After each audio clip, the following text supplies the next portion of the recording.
迎回来，新闻大白话，来关注一下现在目前夏威夷的百年大火哟。那其实现在看起来，这个死伤人数还在增加当中，目前已经增加到了93死，还有非常多人是失联。因为当大火发生了之后呢，他们的这个电信啊跟这些网络啊是都中断，所以很多人是呈现失联的状态，所以生死未卜。还甚至呢，因为这样子93死哦，这个大火实在是来得太剧烈了，所以现在估计重建大概至少要55亿美元。那这是根据美国联邦紧急事故管理总署他们现在就讲说，拉海纳的成本呢，重建成本大概要55亿因为有超过2200座的建物受损或是损害。那我们来看看，它其实这一把火真的是烧得非常的猛烈，来的速度非常的快，所以很多的居民是来不及反应啊，他们可能觉得说，怎么火看到这个烟才冒起来，马上就快速的朝向这些住宅区啊，甚至让他们无处可逃。因此，很多的一些居民他们只能往海里面去躲啊。那我们来看看这个夏威夷，其实它这个火灾前后有这样的一个空照图的比较。以前是这样子的一个美景但是火灾之后有人拍下来，已经完全烧成一片废墟，甚至有人形容就像战争过后一般完全都是一片焦黑这样的一个惨况，已经不再是那样子大家记忆中的夏威夷了。那我们刚刚有提到说，很多民众为了要求生因为无处可逃，所以他们直接跳到海里头去甚至很多人是因此他们说看到很多人是来不及逃，命丧火窟。但是很可怕的是，我们看到这个画面上面，那个海水好像煮滚了一样，这样子这个波浪都滚了起来让大家觉得说真的是看起来触目惊心。很多人，有些人是这样子跳到了海里，仍旧是没有办法就是生还所以的确看得让大家非常的不忍。那为了躲避大火跟烟尘，大概有100人是跳到太平洋里面来逃生。那州长还讲说，这恐怕还会再大幅上升这个死伤数目，因为还有将近1000人现在下落不明。联邦参议院的这个参议员他们就讲说，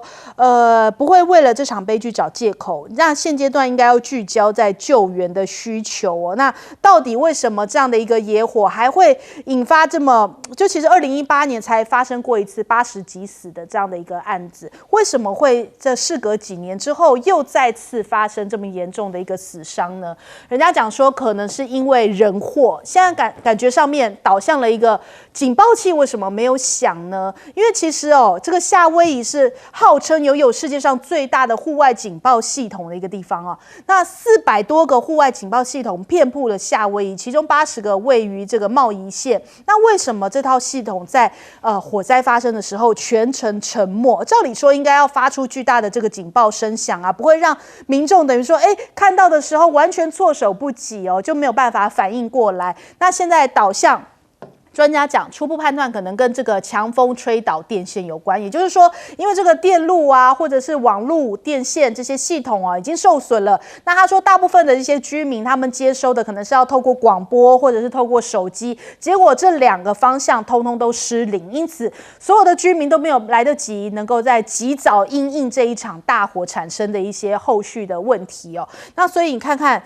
现在开始导向这个当地官员讲说，这个灾难是一个多个可怕因素碰在一起造成的，例如说像是林爱的飓风带来强阵风导致火势急速的扩散，加上这个网路通讯的故障，还有停电，所以应该要因应管理的这些机构几乎没有办法及时做一些协调。那我们居民的讲法是说，在手机上有收到强风预警火灾预警，但是并没有那一种让手机震动发出巨大声响的那种撤离警报那所以看起来这夏威夷的警报系统是不是问题挺多的之前还有曾经发生过这种乌龙警报事件，所以要么乌龙要么不响。那夏威夷这样的一个系统，这白白装设的这样400多个都没有发生作用。那我们看另外一个居民讲说，他看到空中升起了大股的黑烟所以赶快收拾行李带着狗要撤离。结果他坐上车的时候，才在手机上面看到了这样的一个紧急的警报，也就是说慢了好几拍，他都已经收好行李走了，才看到这样的一个个警报系统。那现在还甚至有人在讲说，这会不会是阴谋论哦？因为有人在讲说，会是美国政府在测试这个定向能武器吗？阴谋论现在美国的网友们都在 Twitter 上面在讨论，他们讲说，这火灾看起来不像正常的火灾啊，会不会是一种利用高能量密度对物体进行伤害的武器？我们直接来看看一些相关的画面哦。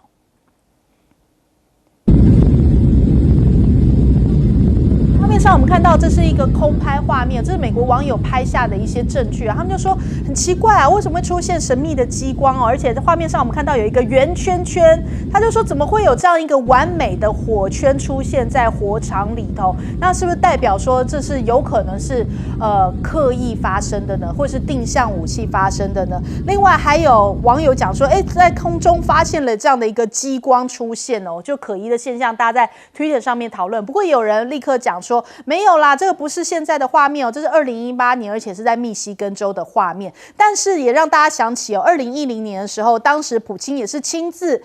自己开飞机救火，因为当时这个俄罗斯发生的也是非常大的一个火警嘛，所以这个气象专家那时候就有在讲说，俄罗斯的媒体怀疑是美国的气象武器在搞鬼哦，因为美国在那个时空不久前才发射了 X-37B 的飞机，跟这次的高温灾害恐怕是有关的。那也是一个可以携带的高能激光武器哦，可以近地轨道的一个飞行器。美国的官方讲说，这个机型将会在太空中飞行270天，所以俄罗斯的气象专家认为，不排除是美国这个为了这个俄罗斯所作为的，所以看起来是有阴谋论在其中啦。那可能是这样的一个武器的测试吗？所以这现在开始阴谋论频传。那看起来这个状况也使得这个拜登也在政治上面连任寻求可能也要着火了。他在3天前宣布重大灾害之后，目前3天内都还没有最新的发言。人家讲说可能忙着在处理这相关这个航特的事情哦，所以对于这样子应该关注的事情，是不是少了一点关注力？我们来问一下亮哥。因为那个统计伤亡人数现在还不确定像我第一天看大概只有53，现在93，而且听说有1000人失踪，所以搞不好最后会蛮可怕的数字但已经超过2018年那个历史记录了。这个事情当然我们也不是专家啦，不过就是看到了很多气候的偶然因素交集汇聚在这个岛上这个岛也不小它人口有这个村被烧掉，这个村人口有1.2万那基本上它就是说，本来就是一个高气压，非常高气压，然后极度干燥的情况那结果又在附近刮一个飓风嘛，结果这个强风刮进来，就导致大概几十根电线杆倒塌了，那就有出现火星了。那因为极端干燥，就开始到处起火那因为又有那个强风的阵风，所以几乎是火追着你跑啦。因为后来很多人跳到海里面去，因为我有看到一些影像了，包括有人开车，然后就把它拍下来。那个火真的就是到处这样窜，他在开车然后火一下就跑过来跑过去，这样世界末日的风吹，对，然后还有人在跳到海里面，还回头看，看那个火，那个火几乎已经难以辨识了，就是从哪边烧起来的。这个反而比较像那个。美国不是那个最后2战的最后去轰炸东京用那个烧夷弹，有没有？就觉得到处这样烧夷弹都灭不了，这样这个蛮可怕的。然后当然后来就陆续听到家里的，比如说瓦斯爆炸啦，那就联动的，你看得到的建物几乎都被烧掉了。这个坦白讲，原因我们目前这样直接看因为也没有这种经验只会理解为。极端的气候因素汇聚所致，可是这样听起来就蛮可怕的。对，就说，因为这个岛有很多人去过，是非常漂亮的一个岛。对，有的人还去那边拍结婚照，而且很多美国的富豪都在那边置产。对，像 Bezos 也在那边有非常多的这个都盖得不高了，房产在那，而且大部分都木质的啦。所以这个，因为蔡正元他就跟我说他去过这里。他说非常漂亮的地方，然后看那个后来烧完的景象，那跟战争之后已经没有差别了，所以太可怕了啦。不过我认为不是那个导能武器啦，什么 directed energy weapon 啊，那个基本上是聚焦在某一个目标上的，我觉得应该不是。好，所以这是不是也凸显出现在美国自己基建可能都有点老化了，所以才会这样子遇到了一些可能风啊或者是火的这种状况让这些照理说应该是要预警的系统，结果没有发生作用，是不是也凸显出来他们现在这个基础建设的一大问题我们来问一下介老师。这个因为我们是台湾海岛，我们台湾很潮湿对，我们印象就认为是海岛应该潮湿，因为这个海风然后可是夏威夷很奇怪，夏威夷就非常干燥。我夏威夷我去过蛮多次的，夏威夷它这个 Honolulu， 它那个 Waikiki Beach 你在那边你会觉得在怎么海岛海风吹都干干的。我有一次开车绕这个应该是这个欧阿湖，它就是 Honolulu 那个岛我到它西南角居然发现有沙漠的现象。对，我是很讶异，我就觉得怎么会夏威夷海岛？因为我们在台湾长大，我们台湾到处都很潮湿只有夏威夷就很奇怪。我那开到那个西南角的，因为它绕一圈也不过几个小时，就到那个西南角，我就发觉那个地方就很干燥，而且有一些地方甚至是不毛之地，感觉有沙漠化的感觉，就那个角。那它这边我看他们最近在介绍，它就有地方它就是在背山面，风吹不到的。那这次这个岛，这个我没有去过，不过我看了很多报道讲，基本上就是干燥造成的，而且已经3年的干燥。你知道在干燥地方那个时候我以前住过一些干燥地方你的皮肤都很脆你会常常你身上你的皮肤会突然有个伤口，对，很可能是什么样，你知道？很可能一张纸在那边刮一下，你就一个伤口，因为你的整个人都很干。对。然后以前我们不晓得这个会去碰到，你现在在美国有时候到看佛它，第一次碰到它有那个静电都是干燥现象。你想想看，如果这个岛它已经3年干旱，它是很脆弱的，它一个火花就噼啪就烧起来了。那这次它就长期干旱了。那我赞成那个贵人讲，它死亡人数很难评估，为什么你知道？夏威夷是美国 homeless 最多的这样最多的，为什么你知道？因为第一个气候温和，homeless 的人很怕在哪里，你知道？很怕在冷的地方，所以你知道冷的他就跑到那个冬天，他很难过。夏威夷1年4季如春，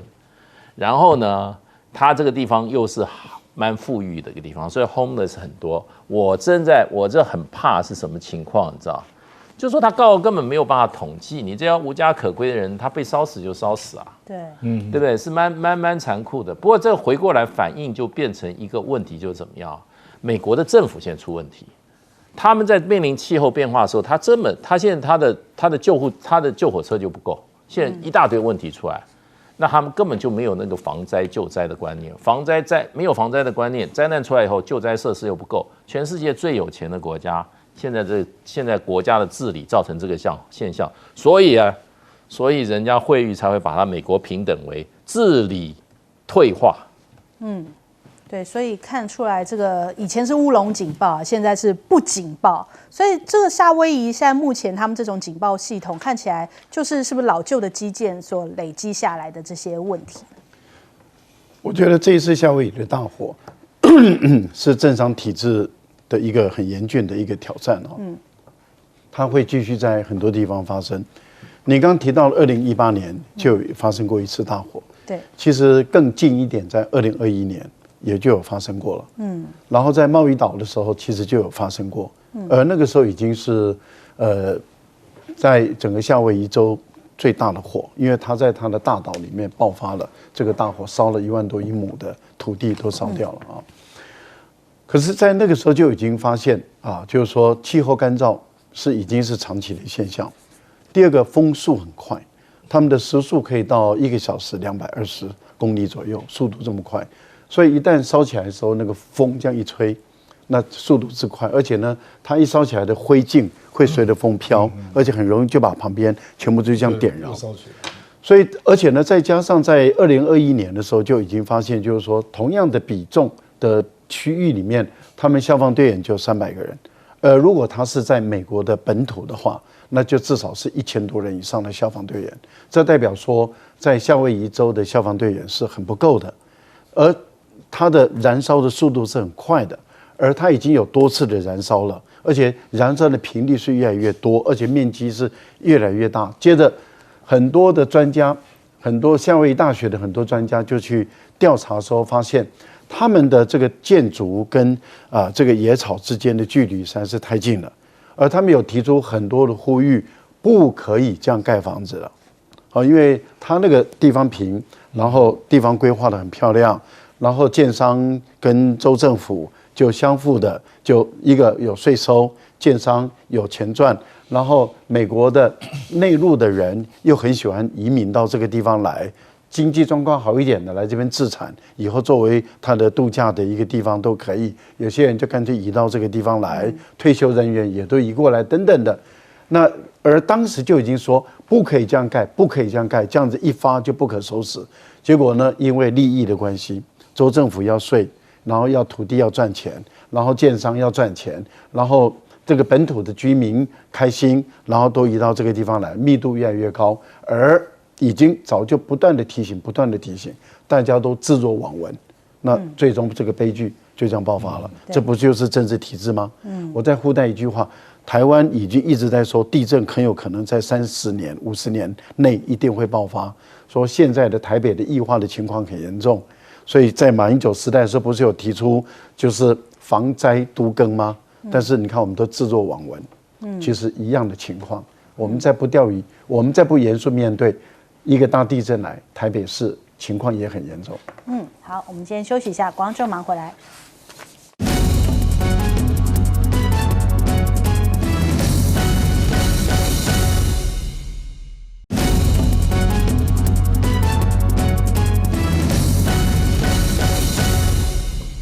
好，我们看一下，现在英国的媒体也在关注说，北戴河是不是已经展开了呀？他们说，现在目前呢，可能习近平的执政团队现在虽然会拼命救经济，但是仍然是以国安为中心哦，国安为优先，因为最主要也是要应对现在美国现在这个在目前印太这边的一些相关战略哦。所以王毅去到了东南亚跟洪森进行会晤，那也说这个中方跟柬埔寨愿意跟这个柬埔寨新政府来共创新时代的命运共同体。他这次的访问东南亚，中国大陆的学者就解读说，这个北京希望东协发挥更大的自主性哦，而不是都是好像美国说什么，然后他们就跟着做什么，就像是这个菲律宾啊，或者是越南哦，可能现在目前都有受到一些影响哦。所以他们说，王毅此行哦，表明中国希望在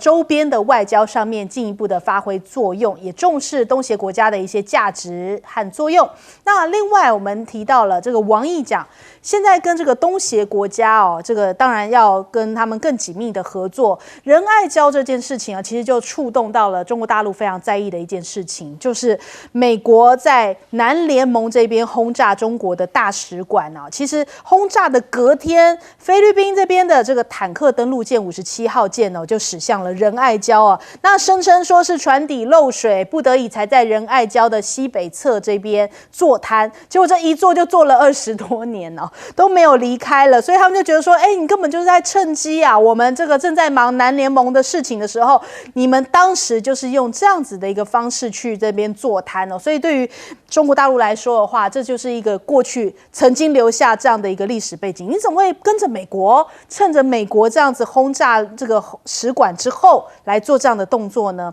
那在美国推进印太战略的背景之下哦，现在中方也有意要敲打这个越来越亲近美国的菲律宾哦。那美方则是要借由这个南海议题来拉拢菲律宾在内的一些东协国家，所以北京也强调了，这个美国你不断的在怂恿对抗啊，应该要避免把这个问题上升为这个中国跟东协整体的结构性冲突。另外，我们来看一下，美日韩现在也在一起来研发一些新型的武器吗？美日他们现在一起要研发新型武器，是要对抗这个中俄跟北朝，应该算中俄朝啦，北韩这样一个高超音速武器哦。那尹锡悦也在17号，因为他们18号的时候会有一个美日韩的一个对话，所以他现在已经经出发，要前往这个美日韩的首脑会谈。那另外还有一些媒体在报道说，韩国的这个制铁的浦项制铁公司正在积极的把这个生产线也要转移回韩国这边去哦，恐怕是因为要配合美国现在一些相关制裁，也担心未来受到影响，所以开始有一些相关的动作。但是日本、韩国其实很担心哦，就是美国这一次对于中国大陆的投资设限，其实也会影响到他们的一些经济上面的发展，所以他们现在要很艰难的做出一些抉择跟判断。那再来我们看一下西方国家，是不是人家形容德国媒体在炒作中国的留学生呢有这个间谍的风险，所以中国的驻德大使又讲说，现在这是恐华症吗？是不是应该要好好的治一治哦？因为德国当前的挑战跟问题，他说不是中国造成的。你如果把中国视为竞争者，那其实并不符合两国的利益哦。所以他们就讲说，你看这个现在德国的数字化，就是数位化的一个进程哦，其实中国企业做出了极大的贡献。那你现在却这个做强之后啊，就要把中国视为眼中钉、肉中刺啊，这简直是在过河拆桥。所以他们讲说，如果德方啊5G 的设备要排除华为的话，那这个中方是绝对不会袖手旁观的。那另外我们看看美国的一些组织黑客啊，他们就是骇客啦，要攻击自家卫星是为着哪一桩啊？他们讲说要争夺制天权，所以他们自己反而来攻击自己的哦，因为他们讲说现在要举行网络竞赛，所以借由他们攻击自己的卫星哦，这样就可以查出来说，到底是哪些可能有安全漏洞被中国大陆所利用啊？所以他们为了要防范中国大陆，还不惜自己伤害自己的卫星。所以美国的一个国家安全的本质啊，就被人家形容说，其实就是6个字，就是什么6个字呢？就是自私、霸道跟虚伪。反正就是讲说啊，这个中国就是威胁了美国的国家安全啊，任何事情都可以套用，就通通都可以说得通嘛。我们来问一下亮哥。我这个你可以对比看拜登还有王毅在东南亚做什么嘛？那个王毅去拜访新加坡、马来西亚跟柬埔寨，那谈的都是经济问题。那拜登先去见了，拜登啊先拉住这个菲律宾，然后接下来他说他要去越南嘛，那东协峰会是9月5号到7号，拜登说他不去。那奇怪，那你只去越南，那你是要干嘛？对啊。那显然就是因为菲律宾跟越南比较有可能在南海行为准则跟中国有不同意见嘛，所以美国就是去点火的嘛，我觉得这种氛围大概在全世界都烧开了啦，那很多国家都很痛苦啊，比如说你讲到德国啊，德国因为现在执政的政党这个绿党跟自由党就是反中的嘛，那你社民党跟他们联合内阁啊，所以就传出要对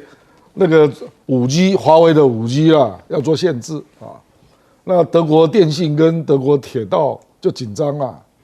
德国铁道我只讲铁道啊，德国铁道他就说他有800个车站都要重新装电信设备，那至少要花4亿欧元啊。那我们还讲德意志电信，德意志电信也反对啊，对啊，因为华为在德国的占比，我讲的是电信啊。它占比大概接近60%，是欧洲最大的占比啊。那你德国现在也拿不出证据说华为有这个后门啊、漏洞啊。那可是呢，德国就是一个，因为它是战败国嘛，所以军情体系跟媒体很多都是亲美的。我觉得这个有点类似啊，比如说菲律宾的军方、媒体还有吕宋岛为主的政治家族也都是亲美的。包括小马可仕他家啊，都是亲美的，所以就是美国就是对军方啦，还有媒体啦，在各国有比较好的关系嘛，就不断的把这个论调散播出去了。可是德国是要付很大的代价，有人评估哦，你如果不用华为的5G，那你的5G的发展至少要落后3到5年。那很严重啊。是啊，可是这种声音还是不断的在散开啊。好，来请教介老师。现在就是说，整个美国的这一群朋友群哈，基本都受到美国很大压力，就是要跟中国大陆哈事实上化。过去叫脱钩，经贸脱钩，现在叫什么？叫去风险化。不过不管是经贸脱钩还是去风险化，它很多产业都要跟中国大陆的产业哈脱钩。那去风险化就是说我这个脱钩是比较范围比较小的，可是呢，脱钩还是要继续脱的。所以这些国家现在，尤其在华为的问题上，像德国，它现在如果要脱华为的话，中国大陆就等于说事先做警告了，就是说你要付出代价了。那所以现在中国大陆作为就是说，你美国作为我也要做回应，那你更不要说你美国这些朋友，你找不出任何理由。你就违反国际贸易的规定，把你的市场关闭，然后不让中国的市场这个产品进去。因为事实上，美国现在跟中国大陆这个经贸跟科技的打法，基本上是丛林法则啦，完全无视既有的国际贸易的规则。你知道，国际贸易的规则是你不能够随意不跟人家贸易。你做了 WTO 的会员的话，你跟别人，你开放你的市场，跟别人让你的货品进来，这是你的义务哦。你没有理由，你是不能限制的。那另外一方面，这些货，因为 WTO 这个现在这个国际贸易法的这个规则，基本上是什么？是自由贸易。所以你人为的这种设限的话，基本上美国已经把它创造的国际贸易法的规则已经丢到一边了。所以真正从理智上来讲的话，美国今天跟中国打的就是丛林战、丛林法则，是弱者适者生存，然后呢，没有任何的规则。只是说，美国掌握话语权，没有人在这方面跟他去挑战。你知道 WTO 原来有个非常能干的这个秘书长，就因为美国这些作为，他就辞职不干了，提前退休了。他说这个是对国际贸易法规的一大践踏。所以现在像德国的中国大陆驻德国的大使，你看他的讲法就变成就是说，德国今天对中国大陆的任何这种出手的话，基本上第一个违反国际贸易法规，第二个什么？第二个，你把你自己的问题让中国大陆来承担后果。你说我今天跟美国人，美国给我压力，所以呢，我就可以不顾国际贸易法嘛？所以这些部分，我觉得现在中国大陆看起来是用强硬的手段来回应了。那现在加跟锗这两个原料的这个掌握那么事实上的话，就是一个很重要的一个手上的工具了。接下来中国大陆还有稀土。所以我是觉得，就是说，美国要用这种丛林法则跟中国大陆打这场经贸战争，可能今后面临的阻力会越来越大。那不过从我们台湾角度来讲的话，中国大陆是我们43%的外销的市场。中国大陆市场出问题的话，我们台湾也首当其冲了。对，好，赖老师，我觉得美国跟中国大陆在争取东南亚的国家采用的是不同的一个角度跟策略。美国的策略是用较低成本的，那它的方法就是扩大矛盾，扩大这些相关的国家跟中国之间的矛盾。那扩大这些矛盾之后那么会造成对方国它本身的这种不安全感，它就会更加的依靠美国，美国就可以从中获得它的支配权。我想美国现在正在做的就是这件事。所以他在上个月的时候布林肯跑到这个东盟的外长会议，然后在那边强调说中国对周边的国家的小国的军事威胁，用胁迫的行为。你看，在这个月就发生了菲律宾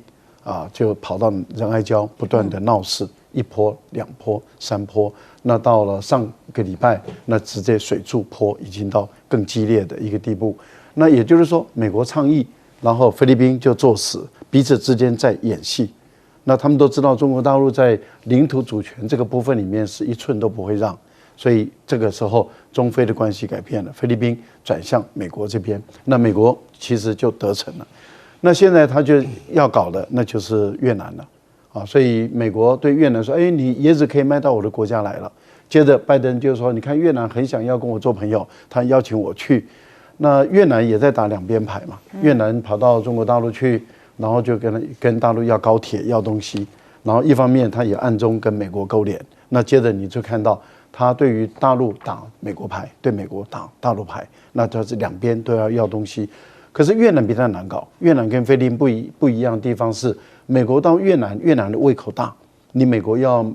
付多少钱才能够塞得住越南的胃口？所以我觉得在这个部分中，双方都还在较量。这次王毅到东盟的国家里面，你就可以看到。中国的轴线就是我用增加经济合作的方式，也就是“一带一路”。“一带一路”彼此之间就造成了贸易额越来越大以后，你在经济上就越来越依赖中国。跟中国的关系就越来越紧密。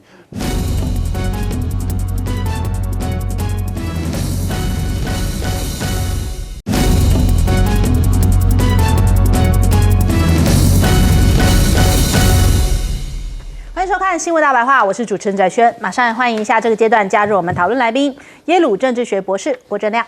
大家平安。国际事务专家赖岳谦，主持人好，观众朋友大家好。前大时间文集，翟轩好，各位朋友大家好。好，立刻来关注一下赖清德这个出访，然后过境美国的相关消息。那去到了纽约侨宴哦，700名侨民热烈的相挺。那赖清德赶快就讲啦，讲说台湾的安全，就一旦台湾安全了，世界就很安全啦。当台海和平，世界也就和平哦。不过现在已经走在正确的道路上面啊，不要因为这个极权主义加大威胁，因为害怕就走了回头路哦。这是他在美国的一个发言。那人家在讨论啊，就是这个 AIT 主席的接机嘛。那其实罗森伯格他是说有预录影片，然后再次说明一下说没有去出席或是接机的相关的原因哦。那他同时也强调说现在目前台湾跟美国是史上最紧密的伙伴关系，也再次预告会在旧金山跟赖清德来会面。那另外呢，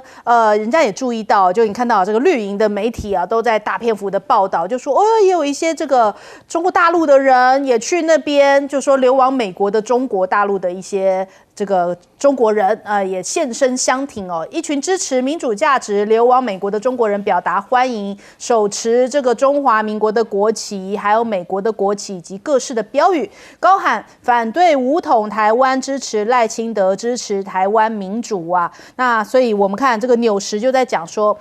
这个赖清德过境美国踩细线，因为赖清德反对中国称对台湾拥有主权而备受瞩目，那目前支持度是领先的，途中往返美国备受瞩目，所以一言一行都需要谨慎。那另外呢，让赖清德去访问已经过境美国之外，我们看看侯友宜这边对于两岸的态度啊，他讲说这次参选最大的理由就是因为两岸濒临战争的边缘呢，他要用生命来顾台湾的安全，那所以他就批评对手赖清德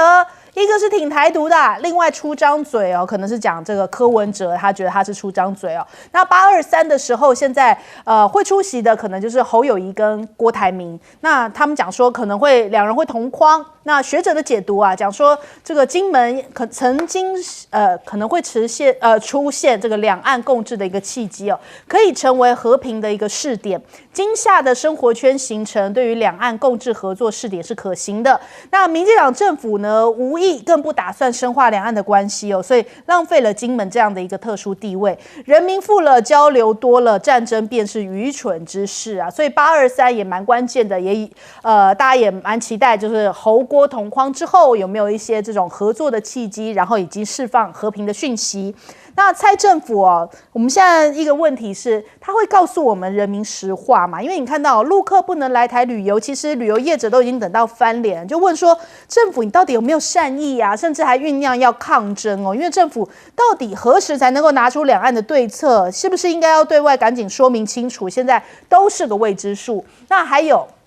大家最在意的就这2天发生的事情。你看今天814这个蔡英文 po 了文章说空军节我们做国军最坚强的后盾，然后讲说感谢空军不分昼夜守护台湾国家的安全然后为国军加油之类的话，但是都掩盖不了我们现在更关注的 F-16V 投掷了2000磅炸弹。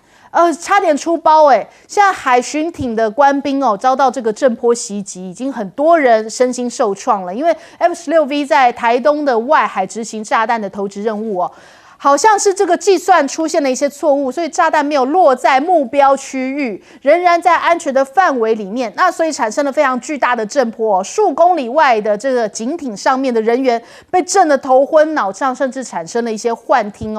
海巡署长隔天去到现场，干什么呢？他说处理舆情，然后所以这件事情就被盖下来。然后后来是怎么被翻出来呢？就是因为没有新闻报道，所以海巡人员的士气非常的低迷，然后很多人都出现那种害怕再出任务的一些心态哦，就是心理上的影响，甚至有当事人到粉专爆料海巡2.0去痛诉哦，就遭到这个轰炸之后都得要去看精神科。可是这个事情我们竟然也都不知道，就让大家想到了去年中国大陆的围台军演，明明东风飞弹从台北上空过去，然后国防部也是告诉我们说没有这回事，一直到日本说了之后，他们才承认，然后甚至还讲说，奇怪啊，为什么会有这么大的反应哦？那还要做梗图告诉你说，这个已经超过了什么大气层哦，就不属于任何一个国家的领空哦，要用这样的方式来推脱，所以我们好像在蔡政府的执政之下，我们没有知的权利哦，我们只能看到什么？只能看到赖清德让他想要告诉我们的一些讯息，可是事实上很多讯息都是偏食的，都是偏废的，你只能看到民进党想让你知道的讯息。所以这件事情被封锁到底有多恐怖？人家说可能会不会走上乌克兰的后尘？因为你看乌克兰哦，他们征兵负责人收贿1.6亿元，可是上千人逃兵现在泽伦斯基震怒说要全面的彻查。那还有呢？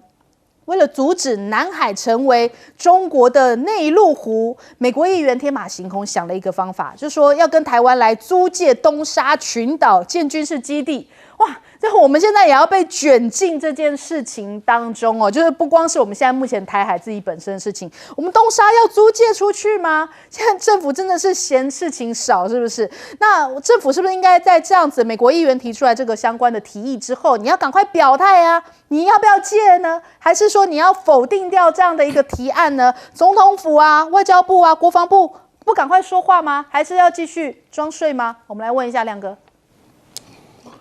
事实上，在东沙岛之前，还有一件事可能已经快要发生了啦，就是太平岛也在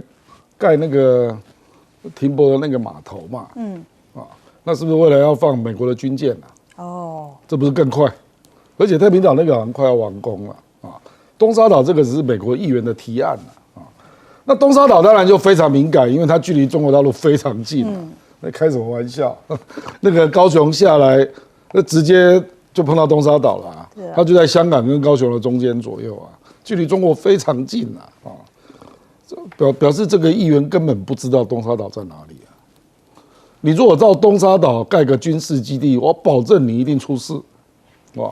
事实上，目前更有一个政大的访问学者啊，不是写了一篇文章，说赖清德访问美国期间，搞不好就会有人去夺东沙岛啊。当然，我认为那不是真的了可是你就知道东沙岛距离中国大陆有多近啊，而且它具有非常重要的战略价值。所以这里是这样啊，就是赖清德啊，他现在直接去偷用侯友宜的口号，你知道吗？侯友宜他是说台海安定，那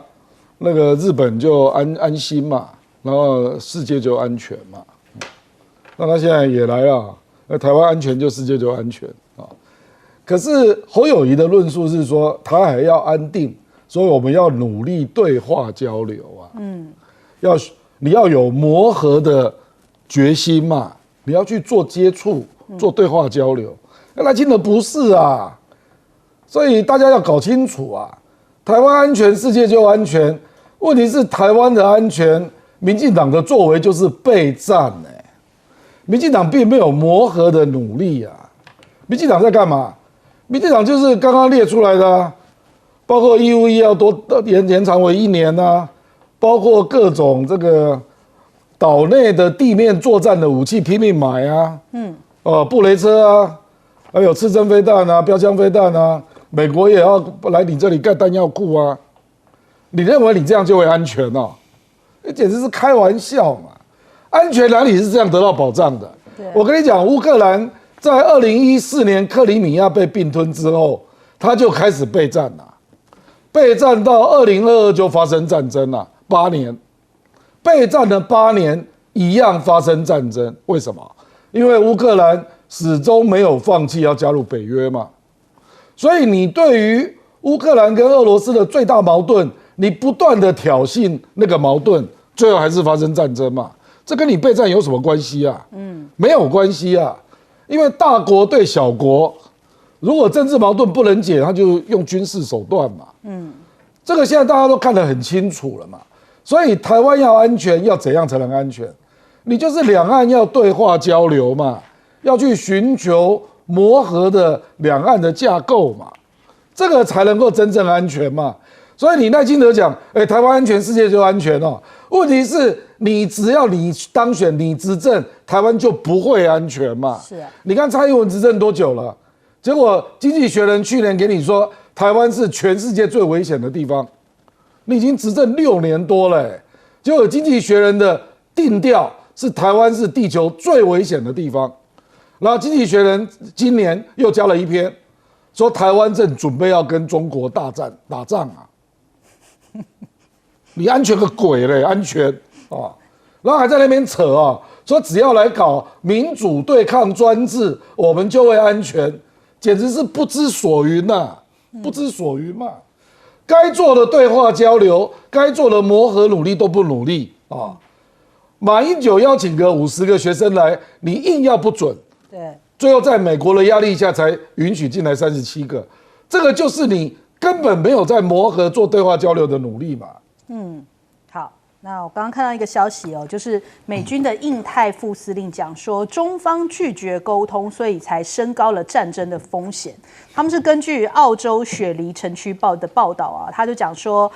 中国的军方变得越来越狂妄自大，拒绝接受印太司令沟通的提议，所以才升高了跟美国发生战争的这样的一个风险。所以呢，换句话说，就是他是在威胁解放军，如果不接电话就要开战嘛。我们来问一下大使。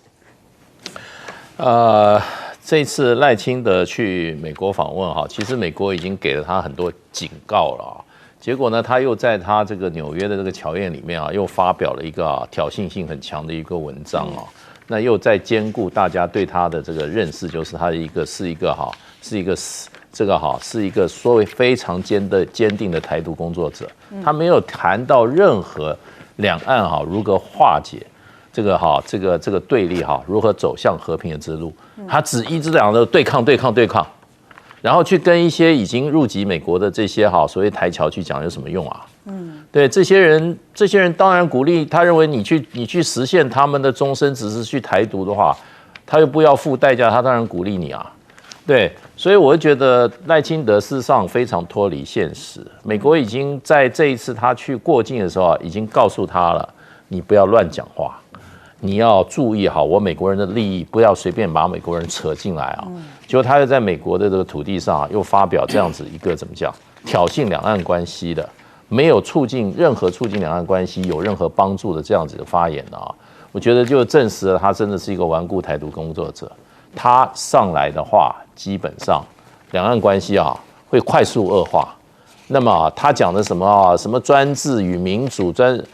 我就在想说。他也在掌权了，掌了那么久了，对不对？你有台湾的民主有一点进步吗？开倒车啊，台湾一直在开倒车啊，然后你把文官体系也破坏了，然后呢，这些到处去主张这些台独，让这些台独的这些受到鼓舞。你有没有把我们在台湾生活在台湾的台湾人的生命财产的安全，有没有认真的在考量啊？有没有认真的在考量？所以我觉得意识形态真的是很恐怖的。那么为了他，我们所有人被他的意识形态绑架上一个战车上去，到时候战争是很现实的啊。对，你看乌克兰打到现在了，还有人在那边卖这些卖那些伪造的这些健康证明，给那些有钱买得起的人的孩子免除当兵。对，那。外面的宣传都不这样啊！战争是很残酷、很现实的，是要人命的，是要把你的财产通通什么付诸炮火的。到时候人性的邪恶面都出来了。乌克兰现在你看拿了多少钱？1.6亿，上千人逃兵。对，你现在台湾，说实话的话，我们现在还没有开战呢，你天天讲准备备战，好啦，那你请问一下林非凡为什么不去当兵？对不对？你们这些天天备战的，你有看到你的子弟，你有鼓励你们自己的这些你认为比别人更爱台湾的你们这些民进党的这些核心分子，你有鼓励你的子弟去当兵吗？你叫我们在备战，拿我们的纳税钱去买一些到现在还没有到货的武器，这些都对我们来讲一点说服力都没有，你就在骗。请你把你的小孩送去当兵啊！你不当兵的话，请你的小孩去考我们的3军官校，这个才是最实际，要不然都是怎么样？拿我们当炮灰嘛，就跟现在乌克兰发生的状况一样嘛。下面在牺牲命运，上面在干嘛？上面在拼命捞钱、捞好处。赖清德现在就是想要谋取大位，可是呢，你要我们牺牲拿我们的生命财产去换你的大位，门都没有。好，赖老师。所以您刚刚讲到印太司令，我就觉得印太司令是谁啊？这么的胆小哦，还要装很有勇气啊，因为他知道中国大陆不跟他沟通，所以两军只要近距离，那很有可能就交战。他怕得要死，他也不知道该怎么打，他也不知道他这个如何去面对这场战争，因为你看这次在德国跟英国这些北约的教官去训练乌克兰的军队，他们说他们从来没有跟俄国这样的军队打仗过，所以他们根本不会打，他们只能够用他们在中东地区打阿富汗、伊拉克伊斯兰国等这种打法去打，所以他们根本不会教，也不会怎么打。各位想想，那美国怎么跟中国大陆打仗？没有打过仗唯一打过仗的那就是50年代的时候在韩国，在朝鲜半岛，而且美国还被打得灰头土脸。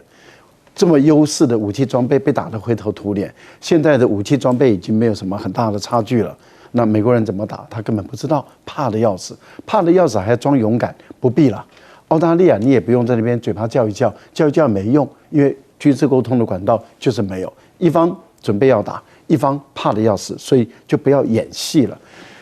麻生太郎来到台湾就是胡说八道，为什么？蒋介石没有备战吗？